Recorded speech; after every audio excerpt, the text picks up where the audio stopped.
Howdy. So it's 9 o'clock, so we're going to go ahead and jump into things. There's a lot of content to cover, so I'm going to kind of be like Micro Machine Man here, speaking really fast, trying to fit everything into 45 minutes. But first off, just thank you for showing up. When I kind of saw my time slot and right before the keynote, I thought maybe I'd done something really horrible to the scheduling people at some point. But I'm really relieved and happy to see a bunch of you here because it would have been kind of anticlimactic to do all this prep work and have no one show up. So yeah, the standard lawyer thing. Title page, me. Some of you know me. I guess most of you don't. I'm a sustaining engineer. I spend most of my time, my day job, fixing hotspot bugs. And I have Twitter and a blog, and yeah, that's me. So today we're going to focus a lot kind of on the history of mission control, where it came from, just to give us the big picture and some perspective.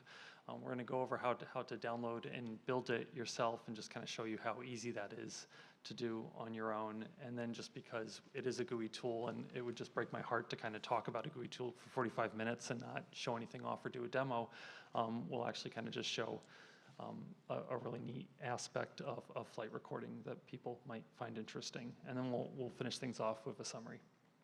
So first off, kind of obvious to anyone that's looked at the schedule, but we're suffering from an embarrassment of riches in terms of content. So if you'll notice, of all these different mission control sessions, I don't know how readable this font actually is, but we have a number of them are actually delivered by Marcus Hurt, who everybody who knows mission control is going to be familiar with that name. So Marcus and Clara Ward, obviously those sessions are going to be really worth seeing if you're a fan of mission control, and I can't recommend them enough. Also, we have a session from my coworker Poonam, who's on the hotspot sustaining team with me, and her sessions are always very good and highly recommended. I mean, I recommend all of them, but if you have to pick any, I think the top 4 are probably going to be maybe the best bang for the buck. So some background here. We're going to be covering a number of things. The title of the talk was Mission Control, and that's kind of what's gotten the most attention. But really, there's just a number of very closely interrelated technologies, and it doesn't make too much sense to talk about one without the other. It's kind of like the killer app, like talking about Diet Coke without Mentos. If Mentos didn't exist, why? People buy it, for other reasons, but I'm not entirely sure why. And in the same sense, not quite as drastic, but the real killer app for mission control is Flight Recorder, and so that's what we want to focus on and talk about. So Flight Recorder support came to Oracle JDK, or the commercial JDK builds that we do all the way back in JDK 7, and it's just very recently been open sourced in JDK 11, and this explains kind of this huge influx of interest and participants who are using it and even contributing source code back to the project. So Flight Recorder, just to make sure everyone's on the same page here, it's basically this framework or this technology to both generate and persist JVM level events during runtime, and it's extremely low overhead. So the idea is that in many situations you can just have it on all the time in production because the cost of it is so low. So it kind of serves the purpose of like a flight recorder, a black box in an airplane or something, where after something bad happens or something goes bump in the night, you can go back and look through the history and try and figure out what happened. So mission control is a tool that's used to visualize the flight recording data that you've collected, kind of for offline analysis. But it also has some other functionality. There's a JMX-based console that allows you to connect to a target JVM in real time and look at the data directly. And it also features a plugin framework, so there's other things like JOverflow and whatnot that allow you to do things like look at heap dumps or whatnot. That can be convenient. So there's a number of different things that you can do that are kind of related functionality that are all available within the tool. And then the tool itself, because it's based off of the rich client platform, can actually be integrated into your Eclipse IDE. And there's a whole lot of really neat functionality where you can do things like jump to individual lines and source code files and stuff like that you wouldn't get if you were just using the client GUI application on its own. But like I said earlier, the real focus, the real bang for the buck is really using it as a flight recorder visualization tool. So if we're going to talk about the history of flight recorder and mission control, we have to go back all the way to Sweden. So originally there was a company known as Appeal Virtual Systems. They actually had a number of different names. At one point they were trying, I think they actually had like a music in the name somehow. They were trying to be able to write off buying instruments and stuff like that. But there were a bunch of guys that had all gone to school together, and they founded a company, and they were doing a lot of Java-based consulting work for clients. And somehow that turned into eventually writing their own JVM. And this JVM was known as JRockit. And unlike some of the other JVMs or Hotspot, it didn't have an interpreter. It was a JIT-only JVM, which kind of made a whole lot of things much simpler. You didn't have to worry about things like de-optimization and stuff like that, because there was no interpreter to fall back to. Things were either JIT compiled or really optimized JIT compiled, and that's the only two flavors that things came in. So it kept life simple, and it was a really performant implementation, especially on Intel architectures. So it originally was marketed as this quote unquote virtual machine for Java, not a JVM. And the reasoning behind that is to get an actual proper Java license from Sun, you had to say that you had a quote-unquote value add. You had to bring something new to the Java ecosystem or cover some sort of gap that wasn't there before. So for most vendors, it was obvious they were just porting Java to a new platform, and that was a very easy to understand value add. But JRockit was supporting platforms that more or less was already covered by Sun or maybe other providers. And so originally, I guess they responded that superior performance. Our JVM performs better than Hotspot, and that didn't go over very well with the people at Sun.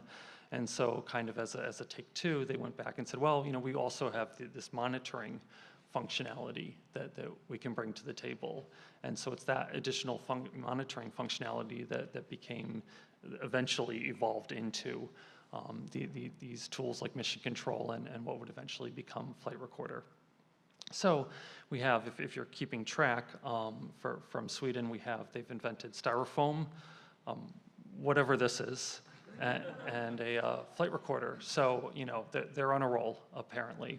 So we have Appeal Virtual Systems, and very soon after they did succeed in getting a Java license from Sun Microsystems, they found that in order to kind of grow their business and move to a global scale, they needed a partner, and so they ended up being purchased by BEA Systems, who was looking for its own JVM vendor to kind of compete with the other J2EE application server vendors at the time, so that they could offer a full stack offering, so customers had a single neck to wring when things went wrong in the night. So JRockit and its associated technologies became part of BEA Systems, and then of course more things happened. It wasn't quite like that. Yeah, that's how it was. Yeah, that would be what it looked like. And so things happened, and then more things happened. And so it eventually, the JRockit people and the Sun Hotspot people, even though they had competed against each other for a very long time, ended up kind of working on the same team, definitely working on the same team. And a lot of these technologies ended up getting merged. And so even though JRockit itself no longer really exists in any kind of usable form, the legacy of JRockit, a whole bunch of things that JRockit pioneered got brought over into the Hotspot world. And so, for example, the JCMD commands, the diagnostic commands that we all know and love that got introduced in JDK 7, and new commands get added every single release. But that whole framework, the diagnostic commands framework, came from JRockit. The compiler control commands that were added in JDK 9 that allow you to do things like be very specific about excludes for JIT compilation and really drill down into a level of detail you couldn't do with the earlier command line compile commands. That came from JRockit. Native memory tracking came from JRockit. Of course, flight recorder, obviously. And behind the scenes, the build system was almost completely rewritten by one of the ex-JRockit engineers. And around this time, the JRockit Mission Control was renamed Java Mission Control. You'll notice this theme kind of repeated later on as well. So going back, so during this whole period of time, over a decade, there was an evolution of Mission Control. Actually, I mean, there was a GUI tool before Mission Control, but basically I couldn't find any really useful pictures of what that looked like. So we're going to start off with Mission Control 1 here. But there was a number of associated technologies that were related, sometimes integrated into the GUI, sometimes as a separate tool that you would launch. For example, there was what we call the memory leak detector that would allow you to connect to a JVM in real time and try and kind of pull heap dump-like information out of a live running system to do debugging as you're actually, as the state of the heap is changing, which was really interesting and not something that we have today in the hotspot world yet. But the really interesting thing is this JRockit runtime analyzer, which is what would eventually evolve into flight recorder. So the runtime analyzer was basically what they had come up with after their experience doing all this consulting work, where they found that it's really good to be able to cast this really huge net when they're trying to diagnose performance problems. So instead of using all these individual tools that might get little pieces of information, that if you can just collect a whole bunch of different information from all the different subsystems of the JVM and then look at it as one solid thing, 9 times out of 10, you can kind of find the direction of where your investigation should be going. And so that really cuts down on the number of iterations that you have to do with a customer, because if you just start off with getting a recording, then that 9 times out of 10, you're gonna at least have a clue of what's going on overall. Okay. And what was really neat is that you didn't really have to pay a high price for collecting a lot of this data, because this data was already stuff that the JVM internally was collecting for its own uses, whether that be heuristics or whatever. So for example, if you're doing a mark and sweep over the entire heap, during the mark phase, you're going to collect naturally all sorts of statistics, or be able to collect a whole bunch of statistics about the state of the heap. So why not utilize that data to persist it in some way, and then afterwards you can analyze it to learn things about the way your application behaves. So this original implementation, the JRockit Runtime Analyzer, would dump the data as XML, and it would just zip it up into a zip file. So that was the output, which you could imagine was probably not the most efficient way to persist this stuff. We had a few kind of evolutions of the GUI tool. But then after the Oracle acquisition, the first and final version of JRockit that kind of came out, as an Oracleized product, introduced a new form of this tool or technology, which was known as the flight recorder. And the difference between flight recorder and the JRockit Runtime Analyzer is that the whole back end was basically replaced, and we were no longer using XML to persist stuff, but we had our own proprietary binary format. That was much smaller, and so it was much more efficient to hold it in memory in per thread buffers in a global buffer, or persist it to disk. Whatever we were doing with this data, it just took a whole lot less space, and so it was a whole lot less costly to manipulate it and to hold on to it. And so all of a sudden, Flight Recorder went from the JRockit Runtime Analyzer, where if you were having some problem or you're investigating something, you would take a recording of this data, to something that had such a low overhead that we could just have it on all the time. And that was really the idea behind it when we went to market with it.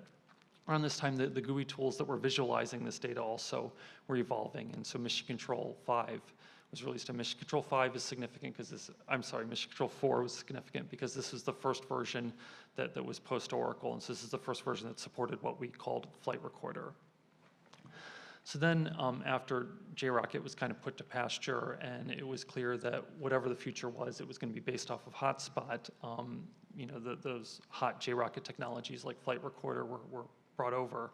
And the first version of Mission Control to support flight recorder and other hotspot functionality was Mission Control 5. So there's a break here where 5 and later versions are hotspot specific, and then 4 and earlier versions are completely JRockit specific, and there's really no compatibility or overlap between these versions. So flight recorder finally came to hotspot in 7U40. And the idea is that we were trying to make the migration of JRockit users as nice and pleasant as possible, so that they didn't feel like they were losing any kind of functionality. That said, there was a time period where we were just adding more and more flight recording events. And so almost every major release, certainly every major release, but even update releases for a while, we're getting significant new functionality in terms of what kind of data they were recording with Flight Recorder.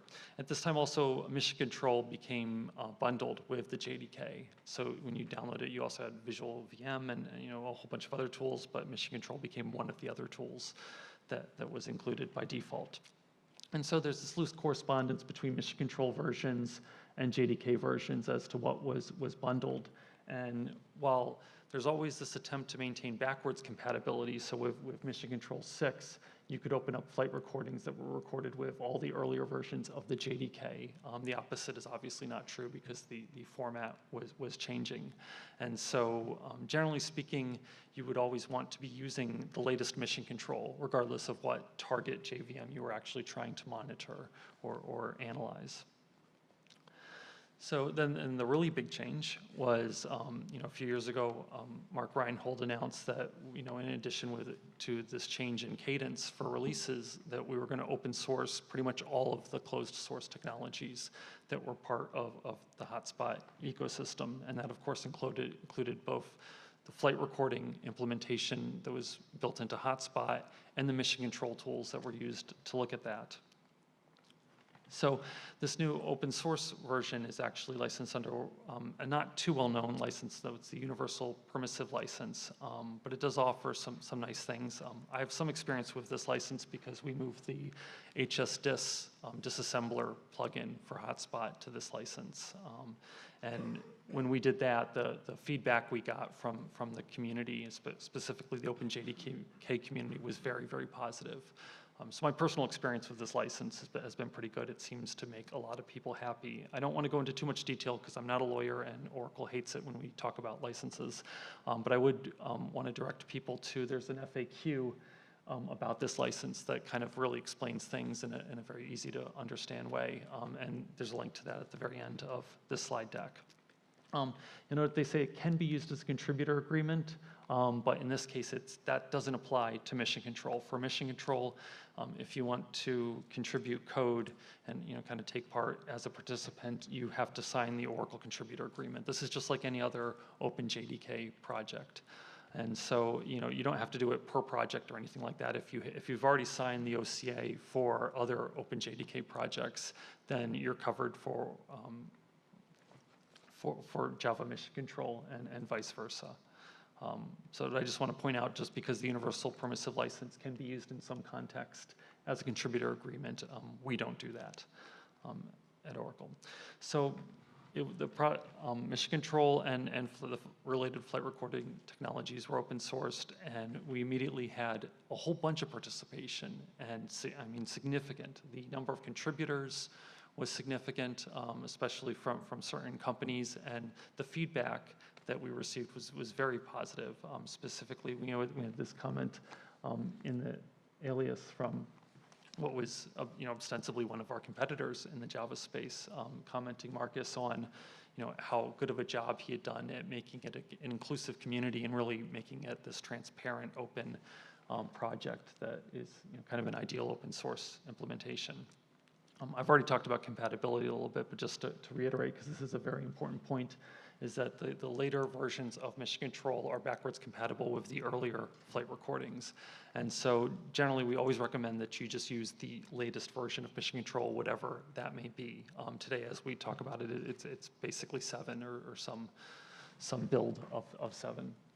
And so, moving forward, we want to see everybody, regardless of which JDK you're using, kind of migrate to the open source, quote unquote, modern mission control versions.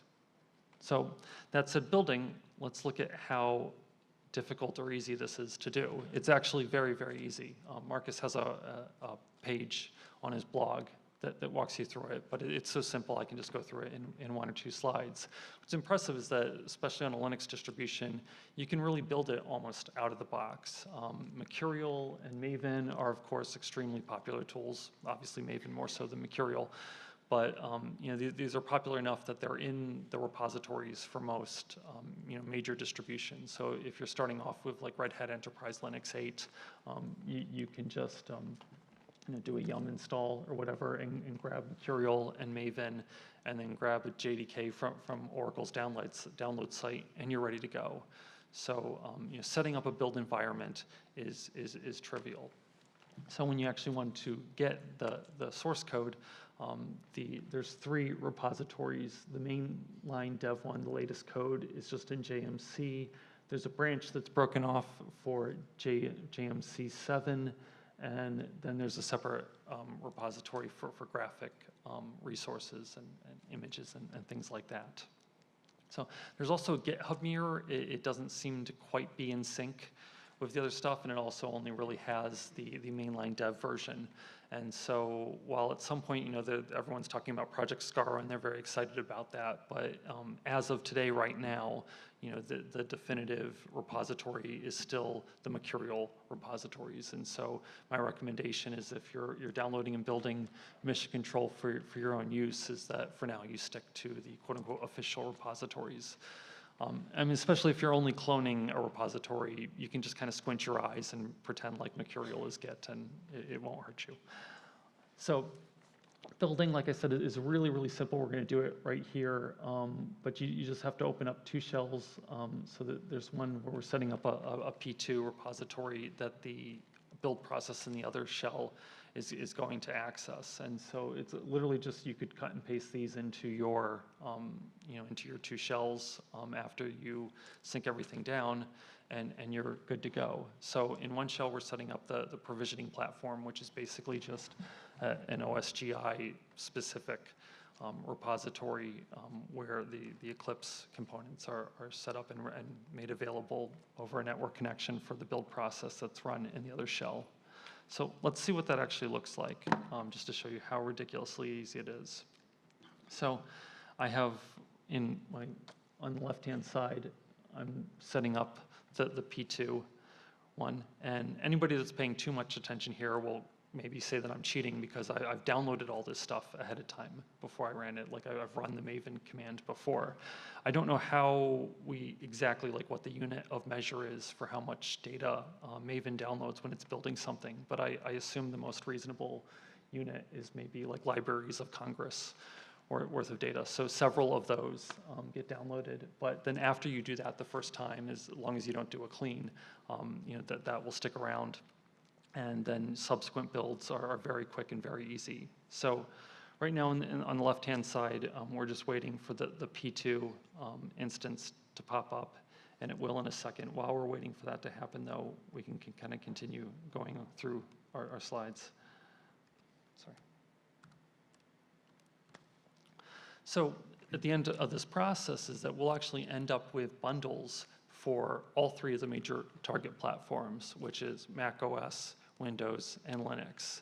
And so basically, I mean, you can call it cross-compilation. The idea is that the RPC, all the platform-specific bits are, you know, pulled, you know, from the net. And so, you know, the mission control itself is really, really kind of like a pure Java thing. And so we're not really cross-compiling, but all the platform-specific stuff, all those dependencies get pulled down. So when we're done with this build process, like say we wanted mission control to run on Windows, I could choose to do that build on Linux just because Linux is easiest and I'm closest to building it right out of the box as soon as I turn the machine on.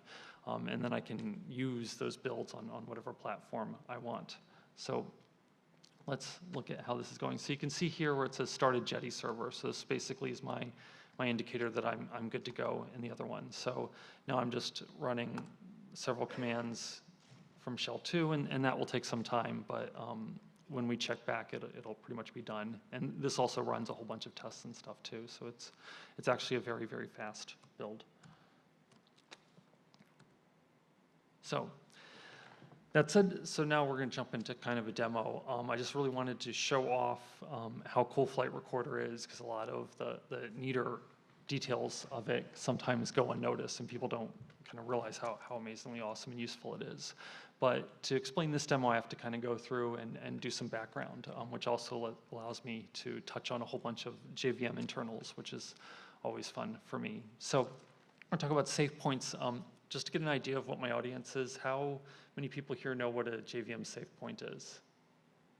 Okay, so maybe about 2/3, a lot of the audience. So, but for the people that don't, and for the people that do, to review here, just to make sure we're all on the same page. So a safe point is basically how we implement stop the world. So when we need to stop the Java execution threads, because we're going to do something like, the textbook example is obviously a garbage collection. We need some way to be able to signal threads and let them know that they're going to stop. And so you can think of it as kind of as a handshake.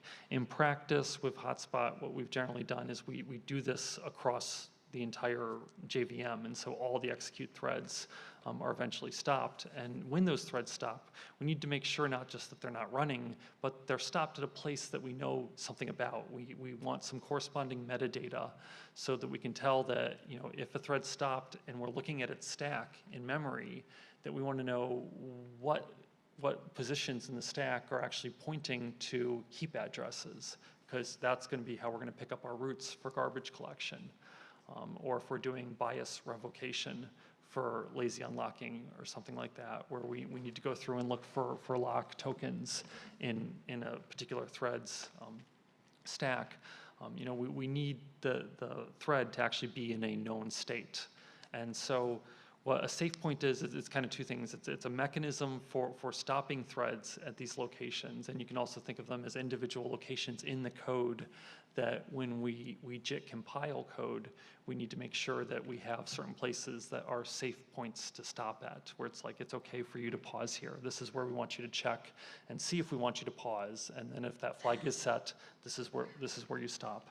So this is kind of like a cooperative suspension mechanism, where it's up to the thread on its own, in most cases, if it's running native code, to stop when we need it to stop. And if that doesn't happen because of some sort of bug or something, then that can actually hang the entire JVM, because we end up waiting forever from thread to end. So if you're having horrible memories from, you know, Windows 95 or something like that, where just one rogue application could basically bring your whole system down because you didn't have preemptive multitasking, this is kind of like that. But because we implement how all the threading, you know, is done. And so because we are doing it, we can be sure that we're doing it correctly, or hopefully we're doing it correctly. And, you know, in practice, there aren't really many bugs related to safe pointing, so it generally works. But it's dependent, especially for JIT compiled code, on polling. So each thread has to proactively go out and say, hey, you know, do you want me to stop? And the way that this is implemented, well, for interpreted code, this is really easy, right? So the threaded interpreter in Hotspot is basically going through a jump table constantly. So it uses every single implementation for each bytecode instruction basically has at the tail end of it a lookup of the next bytecode, and it pulls the address it should jump to out of a jump table.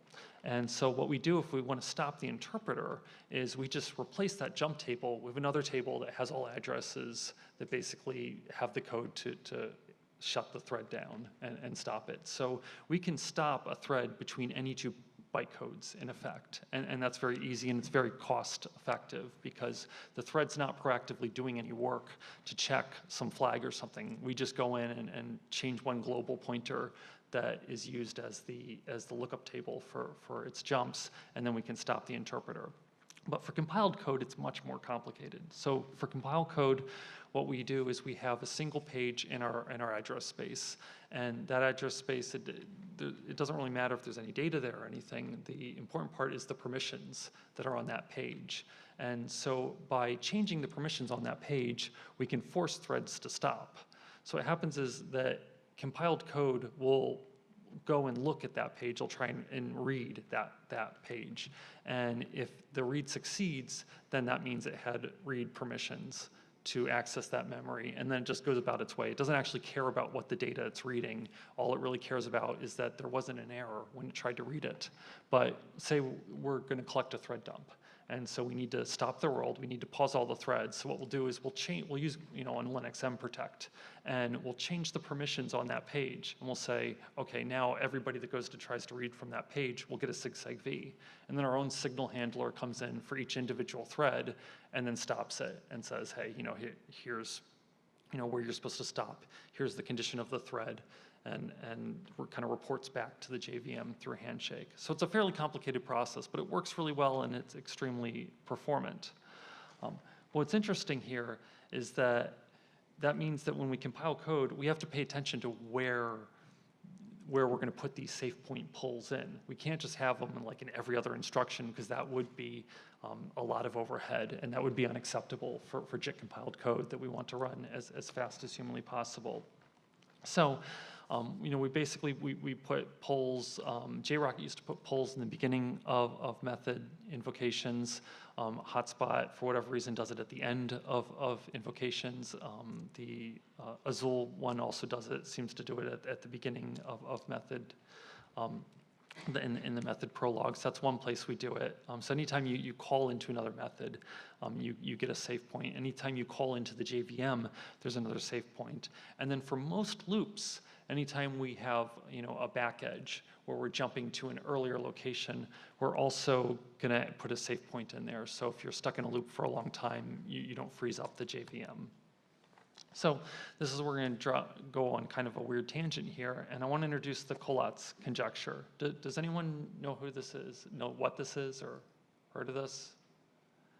So it has nothing to do with Java, but it's one of the unsolved math problems, and it's something that I thought, well, I can't just have something that counts, because that would be so boring and horrible, and no one wants to sit through looking at a demo like that. So what this does is there's this algorithm that you apply, and the Collatz conjecture is that if you follow these rules, if you follow this algorithm, you will always end up basically going into a loop where you end up at 1 eventually. And so the idea is that this is true for all positive integers, but we don't have a mathematical proof for that yet. So this is an open problem in mathematics. And it's kind of an interesting one. If you go check it out and spend some time, it's really easy to kind of fall into a hole where you're just like, I'll prove those math weenies and show them a computer science guy can figure this out, and lose a few weekends that way, or so I've heard.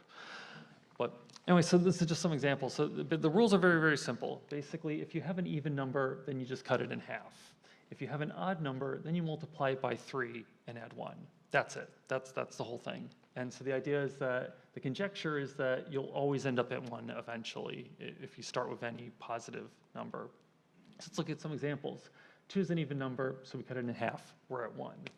3 is an odd number, so we multiply it by 3, which is 9, and then add 1, then we're 10. And then 10 is an even number, so we cut it in half. So you can see this pattern.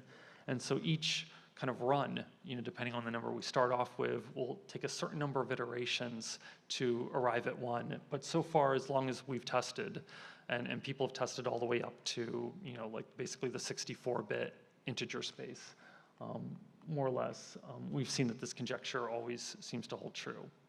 And there's what's known as the trivial conjecture loop, where it's like 4, 2, 1, will repeat. So from 1, we'll multiply that by 3 and add 1, you're back at 4. And so this loops, but there's no other loops out there that don't include 1. So there's this trivial loop, but the idea, another way of saying the conjecture is that there are no other loops besides this, in effect. And this gives you some really interesting, convergent behavior that you wouldn't necessarily expect. So here we're plotting the number of iterations that it takes to stabilize and to go back to that original trivial loop where you're back at 1. And so sometimes it can take many, many, many iterations, even for very low numbers. But it's kind of got that aspect just like prime numbers do, where there's this emergent pattern or behavior that people don't necessarily understand or explain, but it gives you, kind of pretty pictures. So let's get back to Java. So let's test the Collatz conjecture the stupidest way we can possibly imagine. Again, this is just to kind of show off safe pointing and what Flight Recorder allows us to do. But so if we're going to implement this in Java, the rule is very simple, right? So we can get this in one line if we want to make our code, kind of a pain to read. Right here, we're just checking if it's even, and then if it's even, we divide it by 2, and if it's odd, we multiply it by 3 and add 1. So this just takes one 64-bit integer and gives you the next 64-bit integer, and that's all this code does, and it's really small. It's the kind of code that an optimizing compiler would, of course, inline into anything that it's running. You would never have this as a separate thing that you would call. So what we have here is this kind of main program that calls next, and we have 2 loops here. On the outside loop here, we're going from 2 to integer max value, so these are, of course, signed integers because it's Java, so that's like 2 billion-ish, let's say. So we're going to go through about 2 billion different possible numbers, and these are the starting numbers of each chain that we call the next on. And then we have another loop in here, an inner loop here, and this is obviously a little bit contrived. I wouldn't write code like this normally, and that's why this is kind of ugly, but to kind of prove the point here, so I have another for loop in here, and we're basically going through and calling next up to 2 billion times if it requires that much. And as soon as we eventually end up at a 1, we'll break out of this loop. And so it's just 2 loops in here, and both of them are basically based off of an index that is a simple integer. And for each iteration of the outer loop, if we actually find that we went through 2 billion iterations of the algorithm and we still aren't at 1, then that would be kind of an interesting result, right? That would be like, hey, maybe the Collatz conjecture is wrong and we found a counterexample. Now we know that's not actually going to happen with numbers this small, but we want to check it just to make sure, right? And then if not, then we just keep continuing on the loop. But every million iterations we go and we print something out just so you know that it's still doing stuff and it's not sleeping or anything like that. So this brings us to what is known as a counted loop. And a counted loop, this is a hotspot specific term, but this is basically any loop where we're basically incrementing or decrementing an integer index, and so a 32-bit number. And so the idea here is that with a counted loop, your worst case scenario is that you could be in that loop 4 billion times. So if you started at like -2 billion and you counted up to 2 billion, positive 2 billion, you have about 4 billion iterations, which for modern computers, depending on what's in the body of your loop, is not going to be that long. If you're just like incrementing something, some counter or something, that's going to happen in less than a second, right? So, for counted loops, the idea is that we don't need to put safe point polls into counted loop implementations when we C2 compile them because, worst case scenario, it's a second, right? But if you look again at the code here, the body of this counted loop has another counted loop in it. So our worst case scenario here is 2 billion times 2 billion, depending on how long it takes us to break out of each individual chain of the Collatz algorithm. So this could be a very, very expensive, and of course it is a very, very expensive calculation to do. So where are our safe points in this code? Well, because these are both considered as counted loops up through at least JDK 8, there are no safe points in here. So this will just keep running. And so this thread will kind of turn into a rogue thread that could keep the JVM hung where it's not responding to signals or anything, and you can't collect a thread dump indefinitely, except for the fact that every million iterations we stop and we print something, and every time we call out into native code or we have any kind of jump over the Java JNI boundary here, that's of course going to be a safe point by definition. And so we do have safe points that are coming, but this is about like maybe every second or so. This will pop up when we're actually running it. So let's look at what this actually looks at, and just to return, well, that's horrible. Okay, so I thought I downloaded the dependencies and I didn't, so because I don't have a network connection that's working, the build failed. I tested this in my hotel room like about 2 hours ago and it worked, so I don't know what I did wrong here, but take my word for it, it's really, really easy to build. Right, Marcus? So yeah, if you come to my hotel room, it's really easy to build. That sounds way sketchier than I planned. No, no, no. Okay, so let's go back to the demo. Okay, so I'm going to go here, and I'm running Java 8 here, and so I've got the loop going. And so let's ask ourselves what a normal traditional sampling-based profiler, how that would handle it. So I'm going to use Visual VM. This will take just a little bit of time. So Visual VM will have difficulty even connecting to this process because, again, when the system's trying to save point, all the other threads are like, yes, I'm done, I'm in a good place, but I don't, there's one thread that the JVM will still wait for. And so doing things like trying to connect using the attach API or something can be delayed. So here, I'm going to go ahead and select sample. Can people read the display here? It's not ideal, but you'll see here that it's actually taking time to connect here. But it will eventually, or if it doesn't, I have a really nice screenshot that I can show you. But most of the time, it succeeds in actually connecting here. So we can wonder what we're going to expect to see from a traditional profiler. And again, we're looking at this is just the source code for that, for the demo that we're executing right now. And you can see, so all the work really, or most of the work is going to be here, right? And intuitively, that's what we believe or are going to assume. This is where the algorithm's being run mostly. And again, any optimizing compiler worth its salt is going to inline this.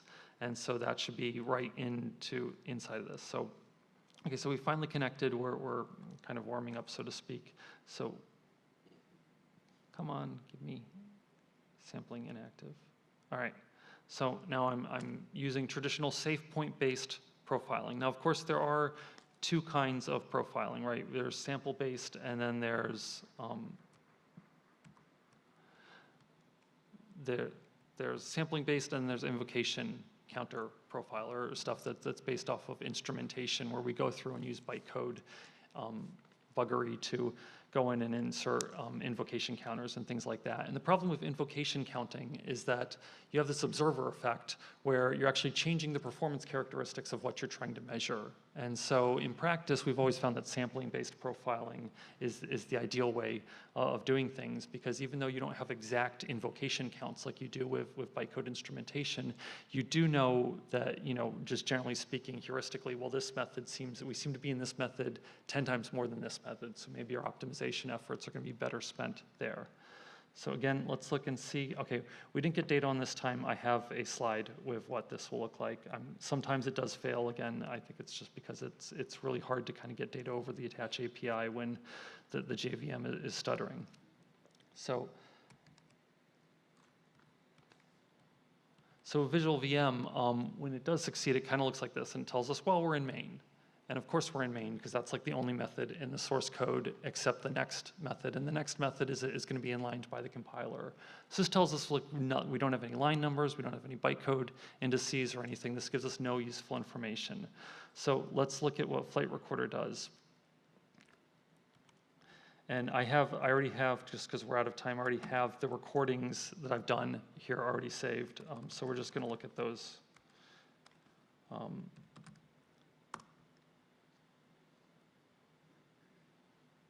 So here I'm firing up Mission Control 7, which again is extremely easy to build. It's just a matter of maybe 10, 15 minutes after you sync everything out from the repository. And so I'm going to go and I'm going to open running this exact same program.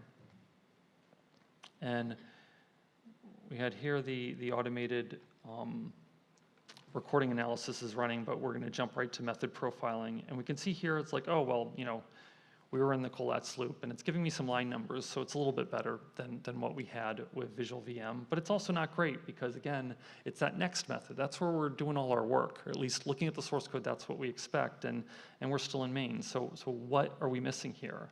And what we're missing is the fact that we don't, even though we can stop things without a safe point, we don't have any metadata for those positions. So we can asynchronously stop a thread and look at it, and from its instruction pointer tell what method it's executing, but we don't know how that maps back to Java code at all. So what we want is the C2 compiler to actually go in and give us more metadata than it would normally do. Normally this would be wasteful, right? But if we're actually going and trying to profile stuff, we want to know exactly which bytecode index, and by extension that will give us which line number, if we have that debug information in our class file, everything corresponds to. So let's look at a recording that is taken with that extra information.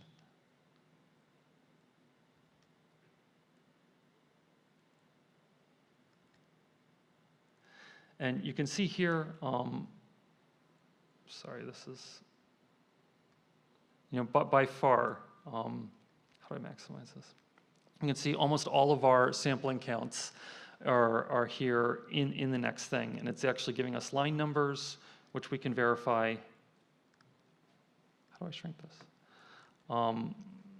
Again, against our source code, so we know that it's in line 21, and it'll even allow us to drill down in the user interface here, and I can say, go down to the bytecode index if I was interested in which part of this, so I could look at the Java P output for this particular class and see, where I'm spending most of my time.